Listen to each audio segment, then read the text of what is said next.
দর্শক, ফেসবুক মানবজমিন লাইভে সবাইকে স্বাগত জানাচ্ছি। এবারে ত্রয়োদশ জাতীয় সংসদ নির্বাচনে সবচেয়ে প্রশাসনের দিক থেকে সবচেয়ে নজরদারির যে বিষয়টা আমাদের চোখে পড়েছে সেটা হচ্ছে এখানে পুলিশ সদস্য যিনি দায়িত্বরত থাকবেন তার একটা ক্যামেরা থাকবে এবং যে নির্বাচনী দিনের সকল আচরণ, সকল কার্যক্রম এবং এই ক্যামেরায় ধরা পড়বে, যেখানে পরবর্তীতে আসলে বলতে হবে না যে আপনি এটা করেছেন, আপনি ওইটা করেছেন। সেই কারণে এবারে নির্বাচনের আইন শৃঙ্খলা বাহিনীর তৎপরতা সেই সাথে আসলে ক্যামেরা আরও বাড়িয়ে দিয়েছে বলে অনেকেই মনে করছেন এবং সবার দাবি এবারের নির্বাচনটা যেন সুষ্ঠু নির্বাচন হয়।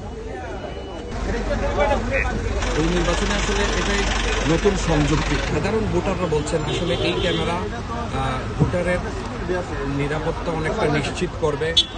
সেই হিসাবে সাধারণ ভোটাররা পুলিশের কাছে এবং অত্যাধুনিক ক্যামেরা থাকার কারণে তারা স্বাচ্ছন্দ্য বোধ করছেন ভোট দিতে।